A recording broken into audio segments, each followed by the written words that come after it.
Porque nós estamos vivendo um tempo de misericórdia. É um tempo de graça que Deus tem nos dado para a nossa conversão. Nesse tempo de graça, nós podemos olhar aqui para o Brasil mesmo. É um tempo que Deus tem suscitado o Instituto Hesed para formar um povo. É um tempo que Deus tem suscitado o Frei Gilson para levar à frente também uma campanha de oração com o Brasil. É um tempo que Deus tem suscitado tantos profetas, que Deus tem colocado sacerdotes que têm falado sobre os últimos tempos, para que nós possamos aproveitar esse tempo de graça e de misericórdia. Eu quero trazer aqui para vocês esse livro, que é o Diário de Santa Faustina, em que Jesus, durante várias páginas desse diário, Jesus fala a Santa Faustina profecias sobre os últimos tempos, algumas que nos ajudam a compreender a importância dos tempos que nós estamos vivendo. Então eu fiz questão aqui de trazer o Diário de Santa Faustina, para que ninguém pense que a gente está inventando coisa, tá bom? Se você quiser conferir no Diário de Santa Faustina, no parágrafo 1732, olha a profecia sobre os últimos tempos que Jesus faz a Santa Faustina. Ele diz assim: amo a Polônia de maneira especial, e se ela for obediente à minha vontade, eu a elevarei em poder e santidade. Dela sairá a centelha que preparará o mundo para a minha vinda derradeira. Foi o que Jesus disse a Santa Faustina em 1930, que da Polônia sairia uma luz que prepararia o mundo para a sua vinda derradeira. Olha, não sei quanto a você, mas para mim, a interpretação dessa profecia é muito clara. Qual que foi a luz que saiu da Polônia? Qual que foi a centelha que veio da Polônia para preparar a vinda de Jesus? Foi São João Paulo II. É a interpretação da maioria dos estudiosos, e eu tenho isso muito claro no meu coração. João Paulo II é essa luz, e nós vemos isso através da sua vida, do seu testemunho, dos seus documentos. O Papa São João Paulo II, que foi o Papa da Virgem Maria, o Papa Totus Tuus, o Papa que ensinou os jovens a adorar Jesus, o Papa que iniciou a Jornada Mundial da Juventude, o Papa que iniciou os estudos da teologia do corpo, que nos mostram a doutrina de sempre da igreja sobre o matrimônio e a sexualidade de uma forma compreensível para o mundo de hoje. Mas essa doutrina não mudou, essa doutrina é a mesma, e São João Paulo II nos apresentou tudo isso de uma forma nova. E ele chegou até a coroa da glória, ele colocou a mão na taça, e ele é santo canonizado da igreja. E olha, nós falando isso sobre João Paulo II, de forma alguma estamos desmerecendo os papas que vieram depois, ok? Nós reconhecemos o nosso Papa Emérito Bento XVI, nós reconhecemos o nosso Papa Francisco, e nós acreditamos também que eles são luz na medida que continuam a obra que João Paulo II começou há décadas atrás para preparar o mundo para a vinda gloriosa de Jesus. São os tempos de misericórdia. Deus levanta um santo já canonizado, São João Paulo II. Deus levanta o Instituto Hesed. Deus levanta tantos profetas para nos lembrar. Nós estamos vivendo um tempo de misericórdia que nós precisamos aproveitar para voltar para o coração de Jesus. Por quê? Porque depois do tempo da misericórdia virá o tempo da justiça e da purificação. Eu quero partilhar com você outra profecia, também do Diário de Santa Faustina, e essa profecia é mais forte, Então prepara o coração. No parágrafo 83 do Diário de Santa Faustina Kowalska, Jesus fala para ela assim: antes de vir como justo juiz, eu venho como Rei da misericórdia. Antes de vir o dia da justiça, nos céus será dado aos homens este sinal. Ninguém está inventando coisa não. É uma santa canonizada pela igreja, viu? E aqui Jesus vai falar para Santa Faustina qual será esse grande sinal que precederá o dia da sua vinda. Aí Jesus continua: toda luz se apagará no céu e haverá uma grande escuridão sobre a terra. Então aparecerá o sinal da cruz no céu, e dos orifícios onde foram pregadas as mãos e os pés do Salvador sairão grandes luzes, que por algum tempo iluminarão a terra.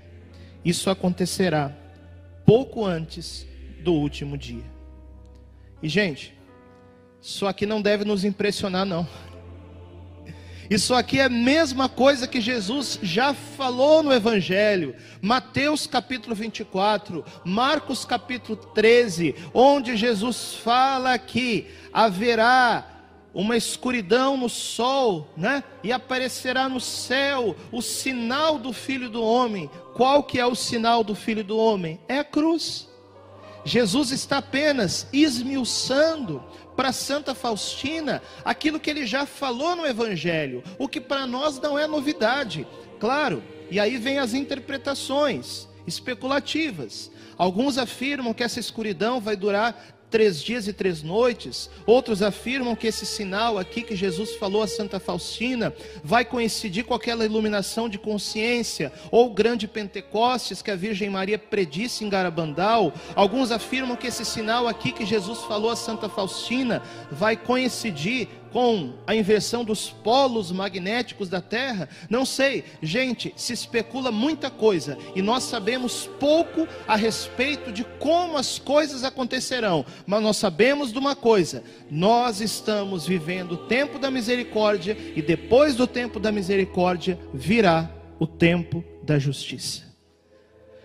Por isso que a gente tem que aproveitar esse tempo. Por isso que o Instituto Hesed não cansa de fazer lives. Quantas lives por dia, irmão Luiz? 4? 3? 4 lives todos os dias. Lá na minha paróquia em Cuiabá, paróquia São João Bosco, 4 missas todos os dias, 6 missas no domingo, né? A gente chega morto em casa, mas a gente está preparando um povo para esse tempo da justiça e da purificação. E olha, gente, falar de justiça não é coisa ruim não. Porque quando a gente pensa em justiça, parece que a gente pensa a coisa de uma forma negativa, né? Parece que a gente pensa a coisa de uma forma pejorativa. Mas não. Gente, vamos lembrar de uma coisa: justiça é também recompensar aqueles que permaneceram fiéis.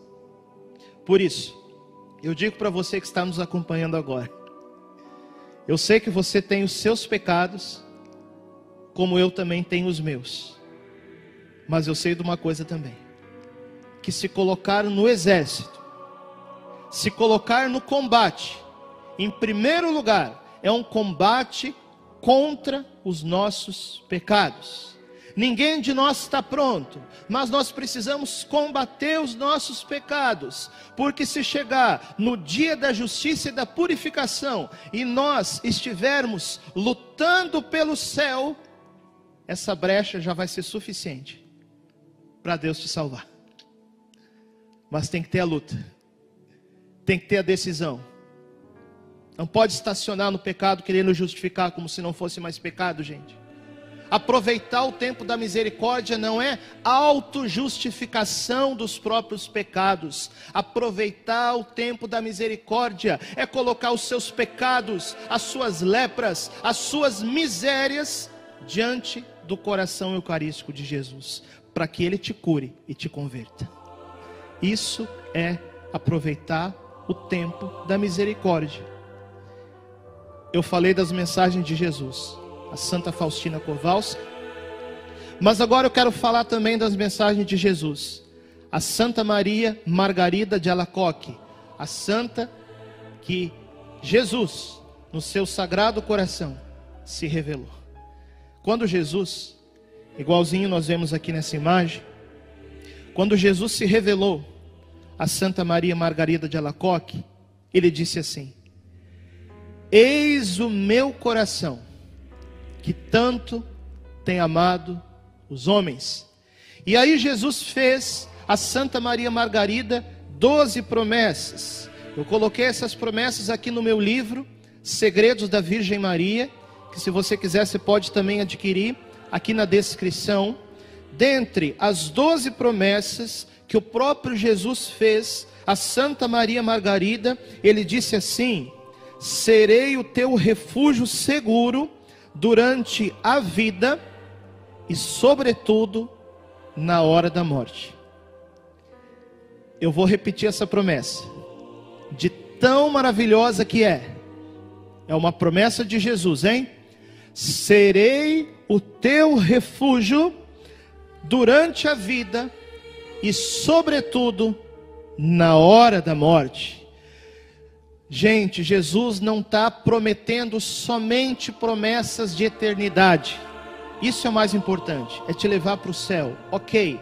Mas Jesus está prometendo também que o coração dele também será o nosso refúgio nas tribulações dessa vida, e especialmente o nosso refúgio nos últimos tempos, nos tempos da purificação, que nós de alguma forma já estamos vivendo. E olha, eu sei que você que está nos acompanhando agora, na sua vida, deixa eu adivinhar, na sua vida tem problema, não tem? Eu sei que tem. Na sua vida tem tribulações, não tem? Na sua vida tem provações, não tem? Ok. Qual que é o teu refúgio nesses problemas, nessas provações, nessas tribulações? É o Sagrado Coração de Jesus. Serei o teu refúgio na morte e na vida. E olha, como que nós fazemos de uma forma especial nesses tempos para nós nos refugiarmos no coração de Jesus, para nós abraçarmos o coração de Jesus, para nós entrarmos em comunhão com o coração de Jesus? Quero dizer uma coisa para você. Você vai à Santa Missa? Você adora? Você comunga em estado de graça? Muito bem. Quando nós comungamos a hóstia consagrada, nos diz a Santa Igreja, nós estamos recebendo o corpo, o sangue, a alma e a divindade de nosso Senhor Jesus Cristo. Daqui a pouquinho aqui mesmo no estúdio do Instituto Hesed, nós vamos adorar Jesus no Santíssimo Sacramento. Ele estará aqui sobre esse altar e você vai adorar conosco aí da sua casa. Mas olha, nós precisamos ter uma linguagem muito clara da fé eucarística da igreja, que é o seguinte: olha só como é sutil. Às vezes a gente fala a coisa de forma poética, até vai, mas teologicamente não é bem assim, né? Porque às vezes o pessoal fala assim, que na Eucaristia Jesus se torna pão. Poeticamente até vai, é o pão da vida, mas teologicamente é o contrário. Não é Jesus que se torna pão, é o pão que se torna Jesus. Não é Jesus que se torna vinho, é o vinho que se torna Jesus. A partir do momento da consagração na Santa Missa, quando o sacerdote fala, isto é o meu corpo, isto é o meu sangue, a partir daquela hora não tem mais pão e vinho. A partir daquela hora desaparece o pão e o vinho. O que que fica ali? A aparência do pão e a aparência do vinho, mas a substância é nosso Senhor Jesus Cristo. Jesus não se torna pão, é o pão que se torna Jesus. Todo o corpo de Cristo está presente ali, todo o seu sangue, toda a sua alma e toda a sua divindade. Então, se está presente o corpo inteiro, está presente também o coração. Eu assisti o irmão Luiz na semana passada, pregando no dia de Corpus Christi, quando ele recordava que nos milagres eucarísticos da igreja, por exemplo, no milagre eucarístico de Lanciano, onde ali, isso aí a gente não está inventando coisa não, você pode pesquisar na internet aí, milagre eucarístico de Lanciano, fazem mais de 1000 anos que esse milagre aconteceu, e a carne continua lá, como se tivesse sido a carne de uma pessoa que tivesse viva ou tivesse acabado de falecer, não se decompõe. E o pedacinho de carne que está no milagre de Lanciano é um pedacinho do músculo do miocárdio. O que é o miocárdio no corpo humano? É um músculo do coração. Sabe o que Jesus quer nos mostrar com tudo isso? Que no meio de tantas tribulações que nós passamos, o próprio coração dele está presente na hóstia consagrada, porque se está presente o corpo todo, está presente também o coração. Mas por que Jesus faz questão de nos revelar o seu coração? A Dei Verbum, um documento do Concílio Vaticano II, nos fala que Deus é Deus, mas Ele nos fala de maneira humana. O que significa o coração na nossa linguagem e na nossa cultura? Quando você escreve uma carta ou manda uma mensagem no WhatsApp, coloca o coração, normalmente significa o amor, né? Que você ama aquela pessoa. Jesus, quando revela o seu sagrado coração a Santa Maria Margarida de Alacoque, Ele está mostrando o transbordamento do amor dele, principalmente na hóstia consagrada, onde Ele está substancialmente presente, também com o seu coração no seu corpo ressuscitado. Então, se nós queremos esse refúgio, se nós queremos essa consolação, e olha, eu sei que cada um tem a sua experiência, mas a minha experiência é que a adoração eucarística, a adoração do coração eucarístico de Jesus, presente na hóstia consagrada, ela deixa tudo mais leve. Certa vez, eu estava atendendo um rapaz. Esse rapaz era uma pessoa muito ansiosa, né? Ele sofria de um transtorno de ansiedade. Você sabe que a pessoa ansiosa, ela pensa o dia inteiro em resolver problema, e se não tem problema para resolver, ela procura problema para resolver, porque a pessoa ansiosa está voltada à resolução de problemas. Ela era uma pessoa que estava sofrendo de um transtorno de ansiedade generalizada.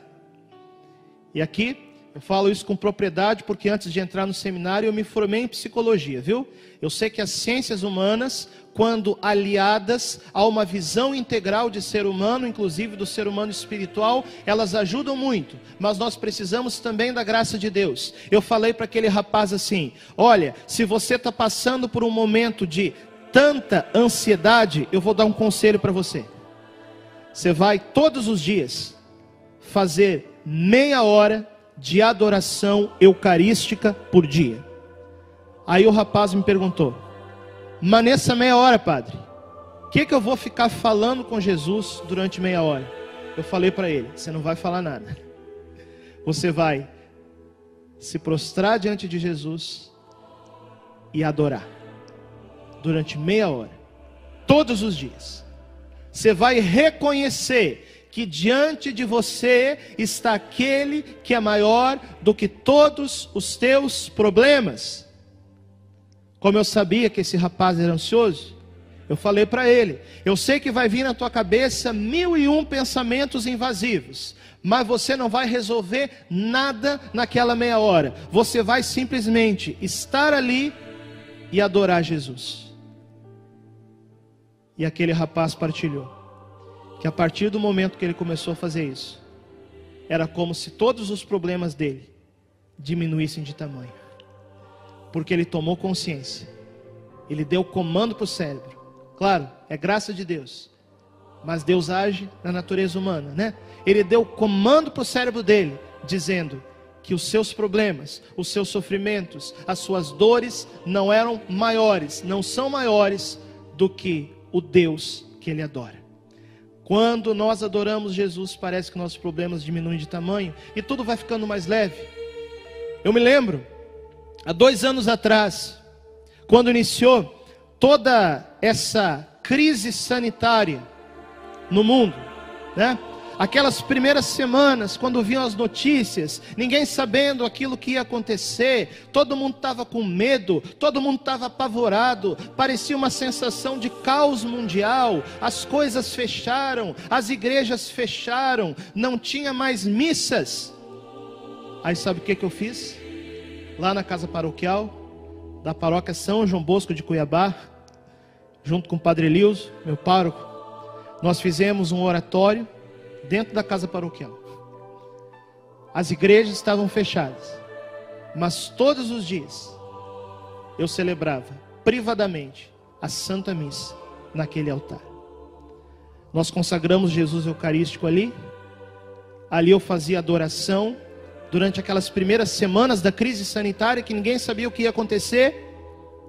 Eu preocupado com os meus pais que moram em Porto Alegre, muita coisa ali acontecendo, um caos ao meu redor, mas tinha uma única coisa ali que fazia sentido para mim: eu estava diante de Deus na hóstia consagrada. E gente, quando você está diante de Jesus na hóstia consagrada, pode haver um caos ao seu redor, mas você vai permanecer de pé, porque você está diante do ressuscitado. Está entendendo? Quando você se prostra, quando você adora, quando você reconhece que o seu Deus é maior do que tudo, aí se cumpre em nós essa palavra que o próprio Jesus deu a Santa Maria Margarida: serei o seu refúgio na morte e também na vida.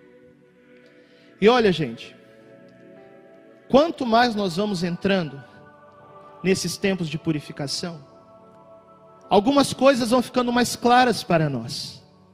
E nós precisamos cada vez mais estarmos apegados a Jesus Eucarístico, para que nós não sejamos derrubados pelas provações e pela perda da fé. Eu falei aqui das mensagens de Jesus a Santa Faustina Kowalska. Eu falei aqui das mensagens de Jesus a Santa Maria Margarida de Alacoque. E eu quero falar aqui das mensagens da Virgem Maria ao Padre Stefano Gobbi, nesse livrinho azul, que eu sei que é tão querido aqui para todo o Instituto Hesed, chamado Aos Sacerdotes, Filhos Prediletos de Nossa Senhora. Para quem não conhece o Padre Gobbi, ele era um padre italiano, já falecido, se Deus quiser, logo logo em processo de beatificação, de canonização, porque ele era amicíssimo do Papa São João Paulo II. E o Padre Gobbi, ele tinha aquele dom místico, ou dom carismático, chame como quiser, da locução interior. Então o Padre Gobbi, ele não via Nossa Senhora, ele também não ouvia Nossa Senhora viva voz, mas a Virgem Maria se comunicava com ele interiormente, por esse dom que nós chamamos de locução interior. E aquilo que o Padre Gobbi recebeu de Nossa Senhora, desde o ano de 1973 até o ano de 1997, está aqui, nesse livrinho azul, que inclusive tem uma coisa que se chama imprimatur, aqui, nas primeiras páginas. Você sabe o que é o imprimatur? Imprimatur é uma autorização da igreja, por meio dos bispos, para que esse escrito em questão seja lido, divulgado e meditado. Então, gente, isso aqui é conteúdo católico. E aí, se nós procurarmos compreender aquilo que a Virgem Maria explicou ao Padre Gobbi a respeito dos últimos tempos e da importância de nós nos apegarmos a Jesus Eucarístico, nós vamos encontrar numa locução interior que o Padre Gobbi recebeu no dia 31 de dezembro de 1992, em que a Virgem Maria vai explicando ao Padre Gobi os sinais dos últimos tempos, e aí ela mesmo vai falando a respeito da perda da fé, das guerras, das epidemias. Ela falou isso em 1992, da perseguição àqueles que permanecem fiéis, porque muitos são perseguidos hoje de muitas formas. Não é só perseguição de sangue, é também a difamação, é também a calúnia, é também o cancelamento. Mas a Virgem Maria fala de um sinal dos tempos que ainda não aconteceu, e vocês vão entender por quê. Ela fala a respeito da aparição do anticristo. Isso ainda não aconteceu. Como você sabe, Padre? Porque ela nos dá o critério aqui, para nós reconhecermos o anticristo quando ele se manifesta. Muita gente pensa assim, mas quem que é o anticristo afinal? Será que o anticristo é uma pessoa? Ou será que o anticristo é um sistema? Bom, todo sistema, normalmente ele é liderado por uma pessoa. Mas o anticristo já aparece na Bíblia, na carta aos Tessalonicenses, como o homem da iniquidade, aquele que se opõe a Cristo.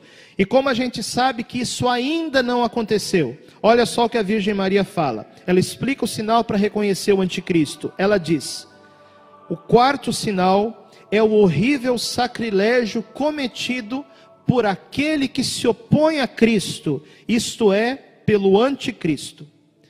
Entrará no templo de Deus e sentar-se-á no seu trono, fazendo-se adorar ele mesmo como Deus. E aí Nossa Senhora explica ao Padre Gobi uma coisa que Jesus já afirma no capítulo 24 do Evangelho de Mateus, quando Jesus faz a sua pregação sobre os últimos tempos. Jesus fala assim: lede o que falou o profeta Daniel. Aí, se nós irmos lá no Antigo Testamento, no capítulo 12 do livro do profeta Daniel, o mesmo capítulo que fala que nos últimos tempos São Miguel Arcanjo irá se levantar como líder de um exército, o profeta Daniel fala assim, que será, presta atenção na palavra, será suprimido o sacrifício perpétuo e será colocado no lugar a abominação da desolação. Eu vou repetir. Entenda essas palavras. Será suprimido o sacrifício perpétuo e será colocada no lugar a abominação da desolação. Eu pergunto para você que é católico, qual é para nós o nosso sacrifício perpétuo? Qual que é o sacrifício eterno que nos salva? Bom, nós sabemos, é o sacrifício de Jesus que aconteceu na história, no Calvário, mas que acontece misticamente em todas as igrejas, em todos os altares, cada vez que a Santa Missa é celebrada. Então, o profeta Daniel fala que o sacrifício será suprimido e será colocado no lugar dele a abominação da desolação.